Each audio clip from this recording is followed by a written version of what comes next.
Hello students, আজকে এসেছি একটা নতুন টপিক এবং এই টপিকটা খুবই ইম্পর্টেন্ট তোমাদের জন্য বিকজ যে এক্সামিনেশনসটা তোমরা দিতে চলেছো গ্রুপ সি এবং গ্রুপ ডি যার নোটিফিকেশন খুব শীঘ্রই আসতে চলেছে।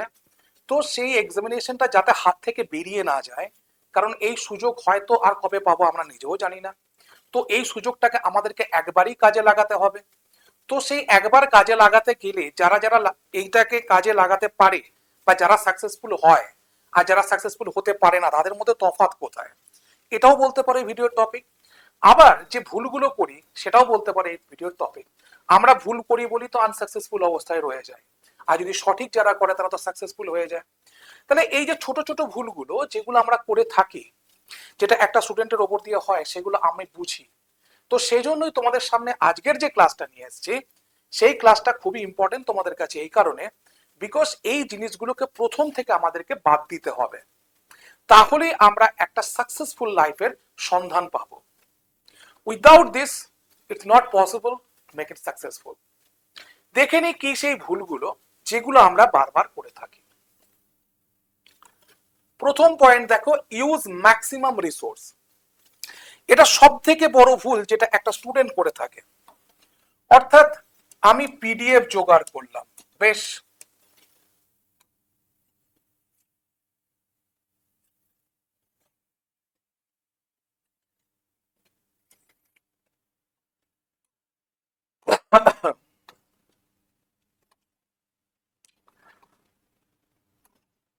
আমি পিডিএফ জোগাড় করলাম, বেশ, আমি বুক কিনলাম, বেশ, আমি কোর্স কিনলাম, বেশ।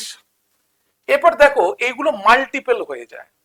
ধরো একই জিনিসের পিডিএফ আমি অন্তত 10 থেকে 15টা জোগাড় করে ফেলছি। একই সাবজেক্টের বই আমি 4 থেকে 5টা কিনে ফেলছি, এবং কোর্সের ক্ষেত্রেও সেম, আমি খুব কম করে হলেও 2টো কোর্স কিনে ফেলছি। এই জায়গাটাই সব থেকে বড় ব্যর্থতার জায়গা। তুমি ভাবো যখন তুমি মাধ্যমিক দিতে বা হাই সেকেন্ডারি দিতে, তখন তোমার কাছে মাল্টিপল রিসোর্স ছিল। সেই একটা টিচারের কাছে তুমি বায়োলজি পড়তে যেতে, সেই একটা টিচারের কাছে তুমি ইংলিশ পড়তে যেতে, সেই একটা টিচারের কাছে তুমি ম্যাথ পড়তে যেতে। তার মানে কি, তিনি যেটা করাবেন তার উপর তোমার যথেষ্ট বিশ্বাস ছিল, তাকে টেস্ট করে দেখার কোনো ব্যাপার নেই, এবং তিনি যে নোটগুলো দেবেন সেগুলোই তুমি করবে। তাহলে এটাই তো অ্যাকচুয়াল হওয়া উচিত আমাদের কম্পিটিটিভ ক্ষেত্রেও, যে আমরা পিডিএফ জোগাড় করব মাল্টিপল, এটা একদম বন্ধ করতে হবে। বুক জোগাড় করব মাল্টিপল, এটাকেও বন্ধ করতে হবে। ঠিক আছে, কোর্স নেবো মাল্টিপল, এটাও আমাদের কাছে একটা ব্যাড অপশন। দেখো আমি তোমাদেরকে যেটা বলছি যে আমাদেরকে শেষ করতে হবে এই কম দিনে, এটা মাথায় রাখতে হবে যে এই কম দিনে সিলেবাস শেষ করে তাকে রিভাইজ দিয়ে এবং মক টেস্ট প্র্যাকটিস করে আমাদেরকে যেতে হবে। তো সেক্ষেত্রে আমি যদি রিসোর্স বাড়িয়ে দিই, তাহলে আমি এই রিসোর্স কখনো কমপ্লিট করতে পারবো? আর না পারলে আমার কি হবে, আমার প্রিপারেশনটা হাফ হয়ে যাবে। আমার প্রিপারেশনটা কি না হাফ হয়ে যাবে। অর্থাৎ তুমি কখনো এখনো পর্যন্ত কম্পিটিটিভ পরীক্ষা যারা দিচ্ছ, একটা বইকে প্রথম থেকে শেষ পর্যন্ত শেষ করেছো? না। একটা কোর্সকে কোনোদিন ভালো করে কমপ্লিট করেছো? না। একটা পিডিএফ কে কোনোদিন রেখে দেওয়া ছাড়া তাকে কোনোদিন ভালো করে তাকে সদ্ব্যবহার করেছো? না। এগুলো হতেই পারে না, আমি জানি সেগুলো। সেজন্যই বলছি, যা করবে মিনিমামের ওপর দিয়ে করো। পরিষ্কার কথা এটা ভাবো যে তোমাকে শেষ করতে হবে এটাকে 2 থেকে 2.5 মাসের মধ্যে, উইথ রিভিশন উইথ মক, এটাকে ভাবতে হবে। তাই প্রথমেই এই ভুলটা করবে না, ঠিক আছে? চলো সেকেন্ড ভুল আমরা কি করে থাকি, ফলো প্লেন্টি অফ চ্যানেলস। এইটা হচ্ছে 2 নম্বর ভুল আমাদের কাছে। স্যার আপনি বলছেন শুধু টেক্সট বুক সুপার কোচিং দেখুন আর কিছু দেখবেন না, আমি বলছি না। তোমার যদি মনে হয় যে অন্য চ্যানেলে তুমি সেট হয়ে গেছো, অন্য চ্যানেল তোমার কাছে comfortable, you are not intend to watch our channel, দেখার কোনো প্রয়োজন নেই। যে কোনো একটা চ্যানেলকে ফিক্সড করো, যে কোনো একটা টিচারকে ফিক্সড করো, যে কোনো একটা টিচারের ওয়াইটি ক্লাসকে ফিক্সড করো। যত মাল্টিপল হবে, multiple teacher, multiple idea, multiple পদ্ধতি, সবকিছু মাল্টিপল হয়ে যাবে। তোমার সময়টা হয়ে যাবে মাল্টিপল, কিন্তু তোমার সময় হচ্ছে অল্প। বুঝতে পেরেছো? তাহলে এটাও তো আমরা ভুল করে থাকি কিনা, আমাকে কমেন্ট সেকশনে জবাব দেবে, হ্যাঁ তোমাদের কথাগুলো মিলছে কিনা। 3 নাম্বার জায়গা দেখো, লিসেন মাল্টিপল আইডিয়াস। এরপর এ তো গেল বই, এ তো গেল চ্যানেল, এ তো গেল পিডিএফ এর কথা। তারপরেও তো আশেপাশে প্রচুর জ্ঞানীজন ঘোরাফেরা করে, তারা তো বলে যে আগের বারে ও 2 ঘন্টা পড়ে পেয়েছে, আগের বারে ও 3 ঘন্টা পড়ে পেয়েছে, আগের বারে ও এই করতে করতে পেয়েছে।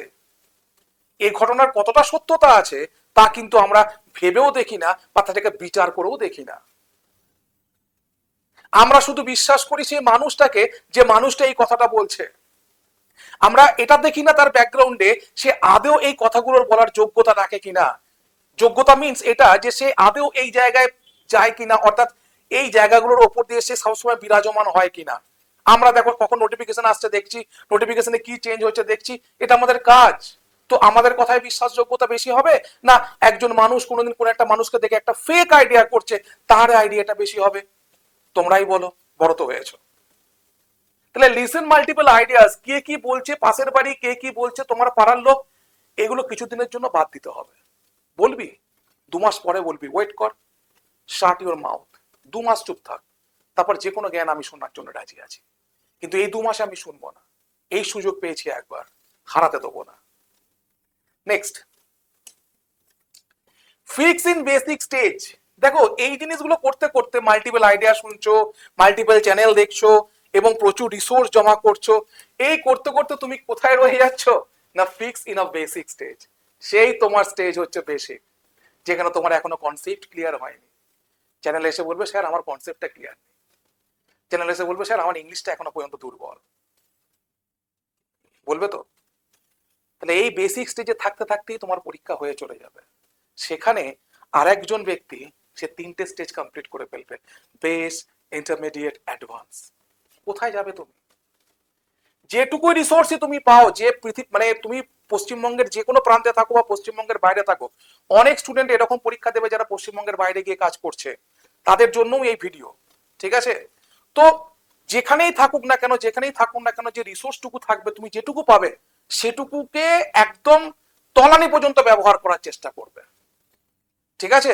যাই পাও কোনো জিনিসটাকে ছোট মনে করবে না, যে আমার কাছে এই টিচার নেই, আমার কাছে ওই বই নেই, আমার কাছে এই পিডিএফ নেই। ঠিক আছে? তোমার কাছে কম আছে মানে সেটা তোমার আশীর্বাদ। আজকালকার দিনে কম আছে বলে সেটাকে তুমি বেশি বেশি ইউজ করতে পারবে।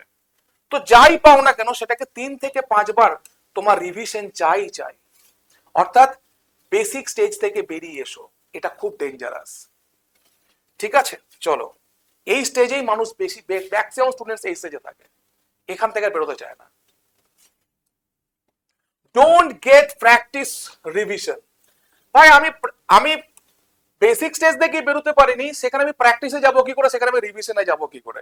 একটা খুব সিম্পল কথা বলছি, একটা এক্সাম পেতে গেলে 3টে জিনিসের ওপর যেতে হয়। একটা হচ্ছে কনসেপচুয়াল ক্লাস, 2 নাম্বার হচ্ছে যেটা শিখলাম সেটাকে প্র্যাকটিস করা কোশ্চেন আনসারের মাধ্যমে, এবং সেটাকে রিভিশন করা। এই 3টের ওপর যেতে হয়। মনে করো তুমি এর জন্য 100 ঘন্টা দিচ্ছ, এর জন্য তুমি 100 ঘন্টা দিচ্ছ, কিন্তু এর জন্য তুমি কি দিচ্ছ না, 0। তাহলে তোমার নিট ফল কি? 0-র সঙ্গে যাই গুণ করো 0, তাহলে তোমার নিট ফল কি হবে না, 0। অর্থাৎ তুমি যত বই জোগাড় করো, কোন বই থেকে কমন এসেছিল যতই বলে যাও ব্যক্তিকে, কোন পিডিএফ বিশাল কাজের, কোন স্যার বিশাল কমন দেয়, তুমি যতই বলো তুমি নিজে ইউটিলাইজ করতে পারো নি, অন্যজন ইউটিলাইজ করে বেরিয়ে চলে গেছে তোমার কথা শুনে। বুঝতে পেরেছো?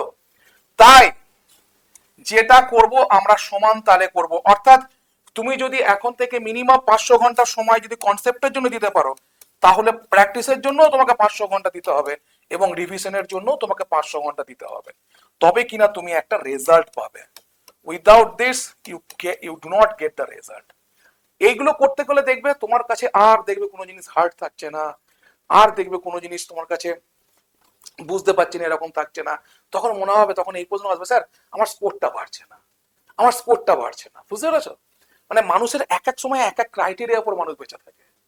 তুমি বেঁচে আছো কি না এখন অবধি, যে স্যার আমার এইটাতে কাঁচা, এটাতে দুর্বল, তার মানে আমি বুঝেই যাই তুমি একবারে বেসিক স্টেজে পড়ে আছো। ঠিক আছে? তোমার এখনো এইসব দিকে এখনো জ্ঞানই হয়নি, এইসব দিকে তুমি বিচরণই করিনি এখনো পর্যন্ত।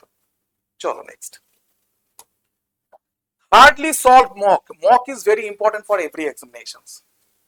মক যদি খুব কম করে হলেও আমরা 100টার মতো মক না দিতে পারি এবং সেটাকে যদি 5বার প্র্যাকটিস করতে না পারি, তাহলে আমরা ব্যর্থই হব। কারণ যারা পরীক্ষা দিচ্ছে, যারা এসএসসির জন্য প্রিপারেশন নিচ্ছে বা যারা অন্যান্য পরীক্ষার জন্য প্রিপারেশন নিচ্ছে, তারা কিন্তু অনেক টাফ কম্পিটিশন দেবে তোমার সাথে। তাহলে তুমি যদি এই জায়গায় টাফ কম্পিটিশন তাদের সঙ্গে দিতে যাও, তো তোমাকে এটা রাখতে হবে। বুঝতে পেরেছো?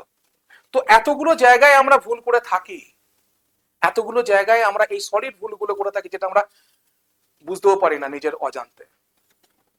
এবার দেখো, তোমাদের সামনে যে কোর্সটা আমরা এনেছি, এই কোর্সটাতে কি কি থাকছে? পুনর্জন্ম কোর্স। অঙ্ক থাকছে, জেনারেল নলেজ থাকছে, কারেন্ট অ্যাফেয়ার্স থাকছে, ইংরেজি থাকছে, 250+ লাইভ ক্লাসেস, 300 পিডিএফ নোটস। এইগুলো তোমাদেরকে দিচ্ছি কেন না, এইগুলো তোমরা যাতে পড়াশোনাটা ঠিকঠাক করে করতে পারো এবং রিভিশন করতে পারো। আমি বলতে পারি, এই যে ধরো আমি এখানে ইংলিশ পড়াবো বা এখানে টিচাররা তোমার গ্রুপ ডির জন্য পড়াবেন, এইটার কোর্সটা যারা কমপ্লিট করতে পারবে, শুধু কমপ্লিট নয়, যখনই কোর্সটা কন্টিনিউ করবে তখনই তার মধ্যে রিভিশন সব দিয়ে দেবে। এবং ধরো আমি 4টের সময় ক্লাস নিই, অন্য টিচার হয়তো অন্য সময় ক্লাস নেয়, সেগুলোকে তোমরা কি করবে না, সেগুলো প্র্যাকটিস সেশনে আসবে। তো এইটাকে কমপ্লিট করে মিনিমাম 5বার রিভিশন যদি করো, তারপরে যদি পরীক্ষা হলে গিয়ে বলো যে আমি পাচ্ছি না, তখন আমি বুঝবো যে হ্যাঁ তোমার চেষ্টা বেতা, তার আগে নয়। যে কোনো করো, একটা করো, সেখানে ফিক্স থাকো, সেটাকে রিভিশন করো, সেটাকে প্র্যাকটিস করো, তার মধ্যে থাকো। তোমার কোনো ব্যর্থতাও আসবে না, তোমার মধ্যে কোনো ফ্রাস্ট্রেশনও আসবে না, এন্ড দেখবে একটা দিনের পর তুমি একটা ভালো দিন দেখতে চলেছো। ঠিক আছে? এটাকে নেবার জন্য কল করতে পারো অথবা মেসেজ করতে পারো এই নাম্বারে 9476485711, অথবা যদি তোমরা নিজেরা পারো তাহলে কোড অ্যাপ্লাই করবে GOUTAM। ঠিক আছে? আজকের ভিডিও যদি ভালো লেগে থাকে তো অবশ্যই কমেন্ট সেকশনে জানাবে। আর এইগুলো তো তোমাদের মনের কথা বললাম, ঠিক আছে? এইগুলোকে পরিবর্তন করে এগোতে শেখো। Thank you so much for watching the sessions.